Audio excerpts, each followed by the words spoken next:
Kia ora everyone, welcome back to our next edition of Econ Talks. Gareth, we've had the latest trade data out and I've just arrived back from field days trying to understand a bit more of what's happening across the primary sector.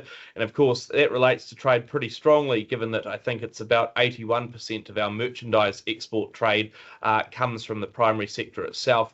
The latest official data seems to show some improvements coming through for the terms of trade, down on a year ago, but up for the quarter. A bit of a mixed story there in terms of both some better export numbers coming through, but a lot of it seems to do with imports for the moment. Yeah, in terms of the prices, look, that terms of trade had a shocker in the December quarter, falling by 8%. It's rebounded right by around about 5%, so it's made up a fair chunk of that loss, but still, like you say, down on a year ago, down on 6 months ago as well. Export prices were pretty flat for the quarter, but when we look at import prices, that was where the real adjustment came through, and it was due to a big double-digit drop in petrol prices, the imports of those coming into the country got a whole lot cheaper over the quarter compared to what they had been previously. So, look, it's good news from that point of view. You know, higher terms of trade means we can buy more for everything that we're exporting, but it would be nice to see a bit more, I guess, coming through on the export price side. Having said that, of course, we have got more recent data from ANZ in terms of their commodity price index, which does show that, look, dairy prices are up quite substantially over the last 9 months. I think they're up about 18%. Meat prices also surprised me when I looked at those. They're up about 14% since the start of the year as well. So there is a trend of improvement coming through in some of those, which will continue to flow through, I think, into some better export price numbers in a quarter or two's time. Well, that's the interesting thing, right? If we sort of look over the last couple of years, we've been focused a little bit more on export volumes rather than export values, given that, you know, some of the values and some of the pump up in prices was being reflected by the fact that you had high on-farm costs and similar. So you weren't actually necessarily making a lot more money, even though the values were rising at a more rapid pace. But you're right in terms of some of those switch arounds at the moment. I think that was one of the things that was interesting to hear at field days was just a little bit more optimism, not about right here, right now, but certainly about that year ahead, feeling from particularly those in horticulture and dairy that things are improving, their prices are improving, volumes are up as well, values are therefore rising, all of that sort of providing a bit of encouragement. Meat's still pretty challenged, even though you have seen a little bit of a boost in prices in recent times.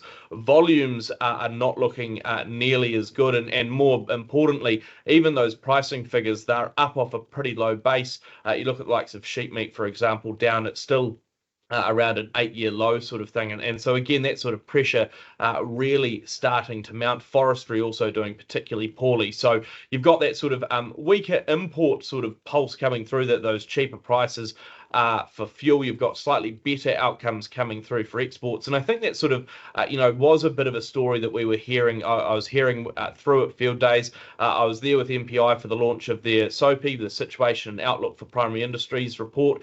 And even that highlighted, look, right here, right now, export values are, haven't been going as well in recent times. They've now started to turn a corner a bit more, but it's still a little bit of time before things come through into a better space. I think the more interesting one for me as well was looking at some of those figures around the likes of on-farm costs. They've now been flat for 6 months. That's encouraging, still up like 25%, I think, year on year or over the last couple of years, but still providing a bit of an idea of, again, the economy seems to be turning.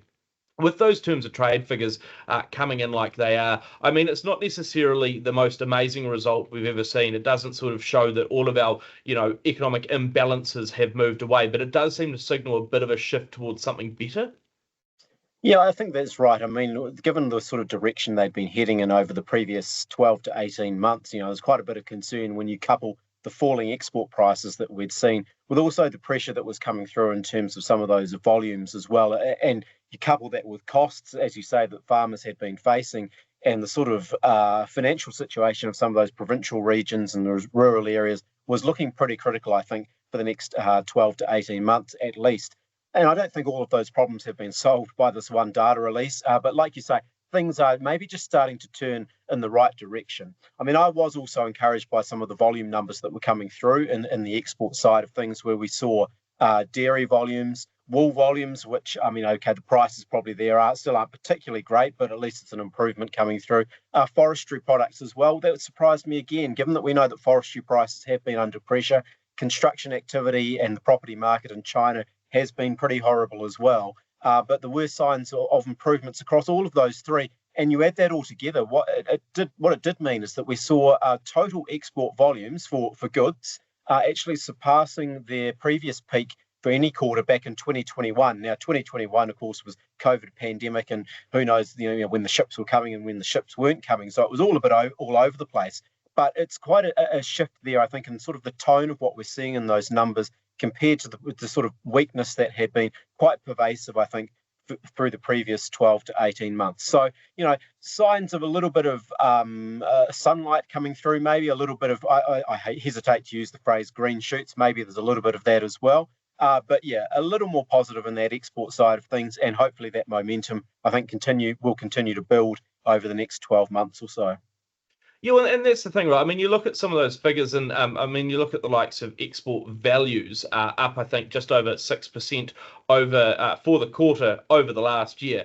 It's off a lower base, that's absolutely true, but it's also the strongest growth in annual growth for a quarter since I think mid 2022 or so. So it's a little bit of a shift in that momentum, but it also highlights how you do actually have to look at all of those various components, right? You've got to look at on-farm costs, you've got to look at the volumes that are coming out, you've got to look at the prices that are being paid, you've got to look then at the end result in terms of value, because that's what the farmer is going to be reflected in what they get paid at the end of the day in terms of the actual cash money. So there's a lot of moving parts, and perhaps you're right, perhaps we're not seeing the full green shoots yet, but if I put back on my red bands, perhaps we are starting to sow the seeds of some green shoots into the future.